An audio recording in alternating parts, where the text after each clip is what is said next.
Hello everyone, मैं हूं देव परमार। आप देख रहे हैं मेरा यूट्यूब चैनल टीचिंग आइडियाज़। आज मैं मैट्रिक क्लास की बायोलॉजी का जो सेकंड चैप्टर हमने स्टार्ट किया है होमियोस्टेसिस, उसके एक और टॉपिक के साथ हाजिर हुआ हूं और वो टॉपिक है होमियोस्टेसिस इन एनिमल्स।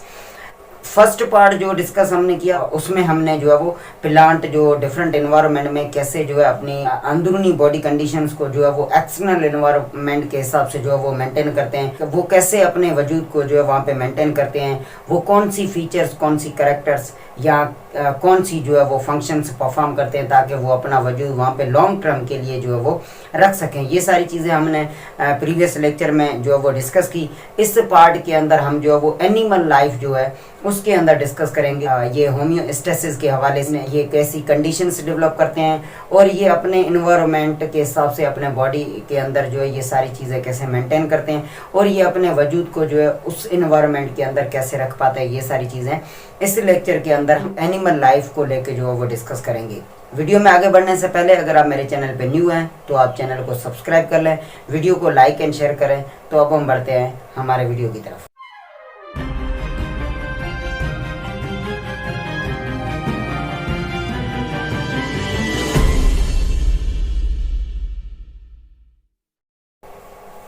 इस लेक्चर के अंदर जैसे कि हम डिस्कस कर रहे हैं होमियोस्टेसिस इन एनिमल्स, इसका मतलब ये है कि हम एनिमल लाइफ के अंदर ऑस्मो रेगुलेशन या एक्सक्रिएशन से वाबस्ता जो है वो टॉपिक डिस्कस कर रहे हैं। सबसे पहले हम जो है वो ऑस्मो रेगुलेशन इन एनिमल्स ये टॉपिक जो है वो डिस्कस करेंगे। हम देखेंगे कि एनिमल जो है वो ऑस्मो रेगुलेशन को कैसे मेंटेन करते हैं। जैसे कि आपको पता है होमियोस्टेसिस का मतलब है to maintain the internal conditions, internal environment of the organisms according to external environment.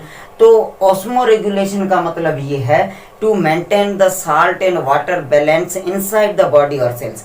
Body के अंदर जो साल्ट या वाटर जो है या सेल्स के अंदर जो साल्ट या वाटर है उसको मेंटेन करना, ताकि हमारी जो मेटाबॉलिक एक्टिविटीज़ हैं वो अच्छे तरीके से स्मूथली रन कर सकें और हमारा वजूद जो है वो हेल्दी स्टेट में रहे। तो इसको जो है वो हम ऑस्मो रेगुलेशन कहते हैं। सबसे पहली point, they live in aquatic and terrestrial habitats.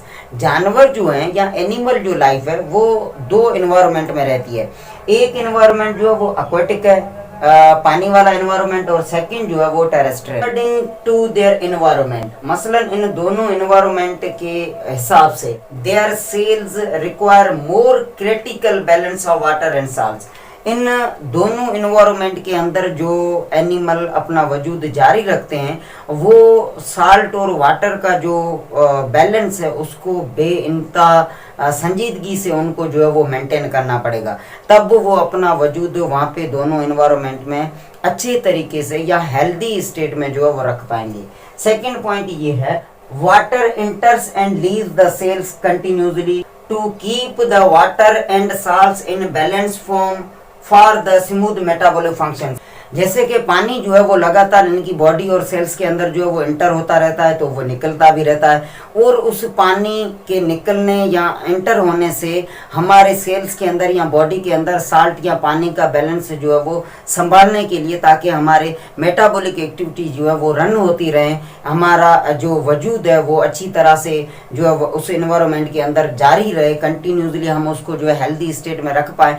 इसलिए ये जानदार कुछ अपने अपने एनवायरनमेंट के अंदर जो है उस एक्सटर्नल एनवायरनमेंट को मद्देनजर रखते हुए ये जानदार जो है अपनी बॉडी के अंदर कुछ फीचर्स या कुछ ऐसी फंक्शंस परफॉर्म करते हैं, तब ये अपना वजूद वहाँ पे जो है रख पाते हैं। सबसे पहले हम इस टॉपिक के अंदर osmo regulation in aquatic environment discuss करेंगे, उसके बाद हम टेरेस्ट्रियल एनवायरनमेंट की तरफ जो है वो बढ़ेंगे। हम देखेंगे कि जो जानदार पानी के एनवायरनमेंट में रहते हैं वो ऑस्मो रेगुलेशन का प्रोसेस कैसे हैंडल करते हैं, वो कौन से फंक्शंस परफॉर्म करते हैं या वो कौन सी कैरेक्टर्स अपनी उस बॉडी के अंदर डेवलप करते हैं ताकि वो उस एनवायरनमेंट में अपना वजूद लॉन्ग टर्म के लिए या अपनी रिहाइश के अंदर अपने एनवायरनमेंट के अंदर वहाँ पे वो जो है जिंदा रह सकें, वो अपनी सारी लाइफ प्रोसेस जो है वो परफॉर्म कर सकें। यहाँ पे एक जनरल पॉइंट है, aquatic conditions are further classified on the basis of concentration of salts. तो एक्वाटिक एनवायरनमेंट जो है वो फर्दर जो है साल्ट की जो है वो क्वांटिटी के हवाले से, लो या हाई साल्ट के हवाले से वो फर्दर दो एनवायरनमेंट के अंदर जो है वो डिवाइड किया जा चुका है। लो साल्ट अगर पाया जाता है पानी के अंदर तो उसे हम फ्रेश वाटर कहेंगे। हाई साल्ट अगर पानी के अंदर पाया जाता है तो उसको हम जो है वो मरीन वाटर कहेंगे। मरीन वाटर को हम जो है वो नमकीन पानी या ज़्यादा जो है वो साल्ट वाला पानी भी कहते हैं। जो भी कंडीशंस हो, लो साल्ट वाली हो या हाई साल्ट वाली हो, animals osmo regulate differently in both water. जो जानवर एक्वाटिक इन्वायरमेंट में रहते हैं तो वो इन दोनों वाटर्स के अंदर डिफरेंट वे से जो है वो ऑस्मो रेगुलेट करते हैं। जैसे हमने प्लांट के बारे में पढ़ा था कि प्लांट जो है वो डिफरेंट इन्वायरमेंट्स में पाए जाते हैं, तो इस हिसाब से पानी जो है उसमें साल्ट का मिकदार डिफरेंट होने की वजह से वहाँ पे कंडीशंस डिफरेंट इन्वायरमेंट की डेवलप होती है और वहाँ पे वो एनिमल्स जो है वो वहाँ पे ऑस्मो रेगुलेट डिफरेंट वे से परफॉर्म करते हैं अपने वजूद को उस इन्वायरमेंट में, एक्वाटिक इन्वायरमेंट में जो है वो बरकरार रखने के लिए। सबसे पहले हम जो है वो osmo regulation in fresh water discuss करेंगे। हम देखेंगे कि जो लो साल्ट वाले पानी में जो जानदार रहते हैं वो अपने जिस्म या बॉडी के अंदर जो है वो ऑस्मो रेगुलेशन का प्रोसेस कैसे हैंडल करते हैं और वो उस इन्वायरमेंट में अपने वजूद को लॉन्ग टर्म के लिए हेल्दी स्टेट में जो है वो रखने के लिए वो कौन से फंक्शंस या कौन से फीचर्स डेवलप करते हैं अपने बॉडी के अंदर, या कैसे वो जो है उस पानी के अंदर अपना वजूद रख पाते हैं और इस इन्वायरमेंट के अंदर कौन से जानदार जो है ये पाए जाते हैं, आपको ये भी यहाँ पे जो है वो क्लियर हो जाएगा। सबसे पहले जनरल पॉइंट ये, they have hypertonic conditions inside their bodies और से, ये जानदार अपनी बॉडी या सेल्स के अंदर हाइपरटोनिक कंडीशन डेवलप करते हैं। हाइपरटोनिक कंडीशन का मतलब है कि ये अपने सेल्स के अंदर हाई साल्ट जो है वो मेंटेन करते हैं, तभी ये बाहर वाले लो साल्ट वाले पानी को अपने बॉडी के अंदर मूव करवा सकते हैं। सेकेंड पॉइंट ये है, they face flooding and loss of water. जो जानदार फ्रेश वाटर में रहते हैं उनका जिस्म हो या उनका सेल हो वो हमेशा फ्लडिंग को जो है फेस करता है और फ्लडिंग को जब फेस करता है तो इन टर्न वो जो है लॉस ऑफ वाटर को भी फेस करता है। मसलन कि पानी ज़्यादा भी इंटर हो जाता है और पानी ज़्यादा भी निकल जाता है, तो इस हिसाब से इनके सेल्स या इनकी बॉडी को जो है ये हालात फेस करने पड़ते हैं फ्रेश वाटर के एनवायरनमेंट के अंदर। ये जानदार कौन से हैं और ये कैसे ऑस्मो रेगुलेशन का प्रोसेस जो वहाँ पे परफॉर्म करते हैं। सबसे पहले हम फ्रेश वाटर के अंदर यूनिसेल्युलर का डिस्कस कर लेते हैं। यूनिसेल्युलर जो जानदार हैं, पंप आउट एक्सेस वाटर, जो पानी इनकी बॉडी में कंटिन्यूसली इंटर होता रहता है उसको ये जो है पंप आउट करते रहते हैं बाय कॉन्ट्रैक्टाइल वैक्यूल। और इनका जो एग्जांपल है वो है एमेबा, पैरामेशियम एमेबा या यूनिसेल्युलर प्रोटोजोन जो है वो फ्रेश वाटर में पाए जाते हैं और वो इस हिसाब से जो है पानी को हैंडल करते हैं ताकि वो अपने ऑस्मो रेगुलेशन को जो है वो कंट्रोल कर सकें।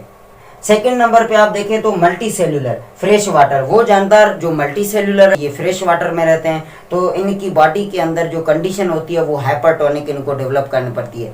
हाइपरटोनिक ये कंडीशन इनसाइड द बॉडी या सेल से डेवलप करेंगे तभी ये एक्सटर्नल वाटर को बॉडी की तरफ मूव करवा सकेंगे। तो इस हिसाब से इस कंडीशन को जो है वो मद्देनजर रखते हुए multi cellular pump out excess water by producing dilute urine, मसलन उसके अंदर हाई साल्ट या हाई मिनरल जो है ये एक्सक्रिएट नहीं करते, ये मिनरल को अपनी बॉडी के अंदर जो है स्टोर करते हैं। लाजमी है इनको हाइपरटोनिक कंडीशन भी मेंटेन करनी है ताकि अगेन वाटर जो है वो मूव करे इनसाइड द बॉडी।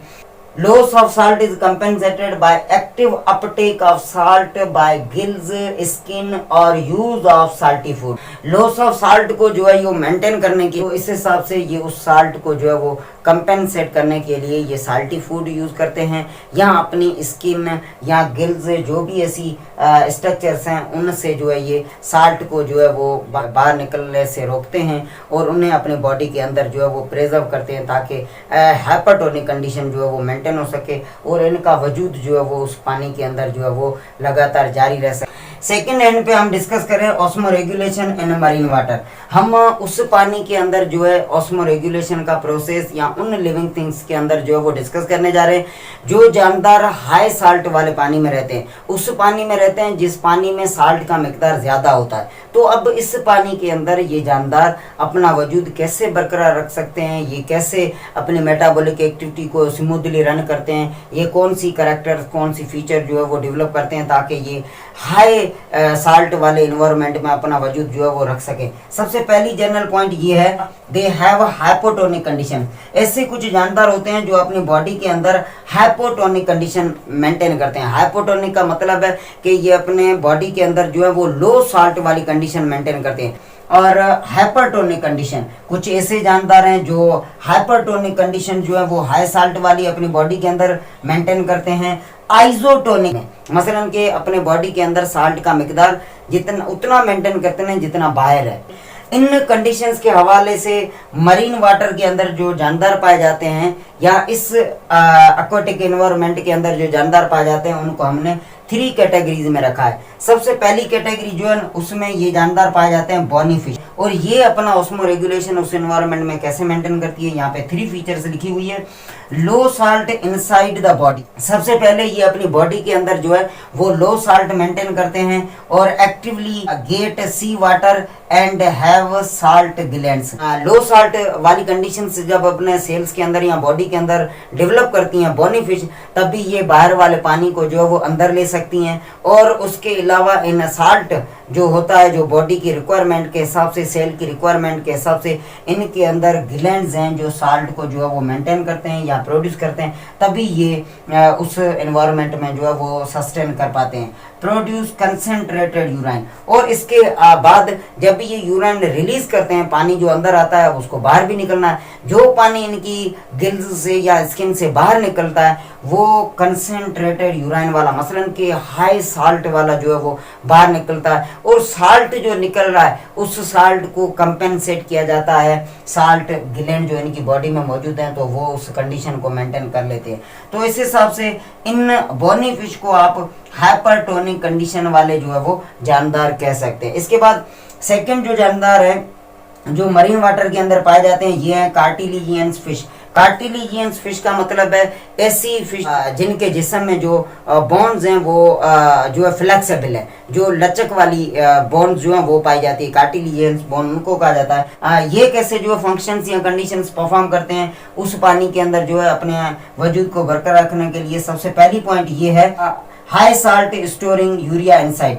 ये फिशेस जो होती है ये मरीन वाटर के अंदर हाई साल्ट वाले पानी के अंदर तब रह पाती है क्योंकि हाई साल्ट वाला जो यूरिया है उसको बाहर इतना नहीं एक्सक्रिएट करते, उनको जो अपनी बॉडी के अंदर स्टोर करते हैं।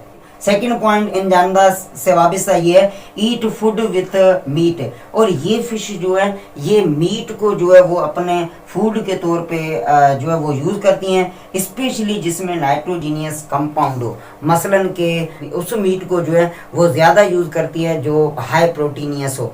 तो उस हिसाब से इनको जो है वो नाइट्रोजीनियस कंपाउंड मिल जाते हैं, तभी ये जो है उस मिनरल्स को या उस साल्ट को अपने बॉडी के अंदर जो है वो स्टोर कर पाते हैं। इनको आप हाइपरटोनिक जो है वो ऑर्गेनिज्म कह सकते हैं क्योंकि ये पानी में जितना साल्ट है उससे ज़्यादा साल्ट ये अपने बॉडी के अंदर डेवलप करते हैं। ऐसी कंडीशंस जो हाइपरटोनिक कंडीशंस डेवलप करते हैं तब ये उस पानी को जो है वो एक्सटर्नल पानी को अपने बॉडी के अंदर मूव करवा सकते हैं, क्योंकि उस पानी का बाहर जो पानी है उसका बॉडी के अंदर आना भी ज़रूरी है और स्मूथली जो है वो मेटाबॉलिक एक्टिविटी को रन करने के लिए।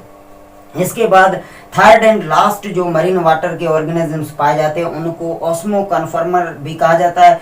ये पॉइंट ये कौन सी कंडीशंस डेवलप करते हैं, इक्वल अमाउंट ऑफ साल्ट। ये वो जानदार हैं जो अपने बॉडी के अंदर साल्ट की कंडीशंस उतनी डेवलप करती हैं जितना साल्ट बाहर वाले पानी में, तो उस हिसाब से ये अपना वजूद उस पानी के अंदर जो है वो रख सकते हैं। डोंट रिक्वायर एनी एक्टिविटी, इन जानदार को जो है वो ऐसी स्पेशल कोई भी एक्टिविटी, साल ग्लैंड या साल्ट वाला फूड जो बॉडी के अंदर लेना, ऐसी कोई भी एक्टिविटी परफॉर्म करने की ज़रूरत नहीं है। और ख़ास तौर पे ये जो जानदार हैं मरीन वाटर के ऑस्मो कॉन्फॉर्मर, ये जो है यूनिसेल्युलर होते हैं और इनकी कंडीशन जो साल्ट की ये बॉडी के अंदर मेंटेन करते हैं उसको आइसोटोनिक कहा जाता है। मसलन के सेम साल्ट वाली कंडीशंस जो एक्सटर्नल वाटर की हैं उस हिसाब से, तभी ये अपना वजूद जो है वो रख पाते हैं। ये दोनों जो हैं कार्टिलिजियंस और बॉनी फिश, इनको मल्टी सेल्यूलर जो है वो कहा जाता है। मल्टी सेल्यूलर मरीन वाटर वाले जो है वो जानदार ये अपने हिसाब से ऑस्मो रेगुलेशन प्रोसेस परफॉर्म करते हैं और ये भी मरीन वाटर में जो है वो पाए जाने वाले जानदार हैं और ये यूनिसेल्युलर है और ये आइसोटोनिक कंडीशन जो है ये डेवलप करते हैं बॉडी के अंदर, तब ये उस हाई साल्ट वाले इन्वायरमेंट में अपना वजूद जो है वो रख पाते हैं। तो ये था आज का टॉपिक जिसमें हमने ऑस्मो रेगुलेशन इन एनिमल्स, खास तौर पे osmo regulation in aquatic animals के अंदर हमने जो है वो डिस्कस किया। तो मिलते हैं नेक्स्ट वीडियो में, तब तक के लिए बाय बाय।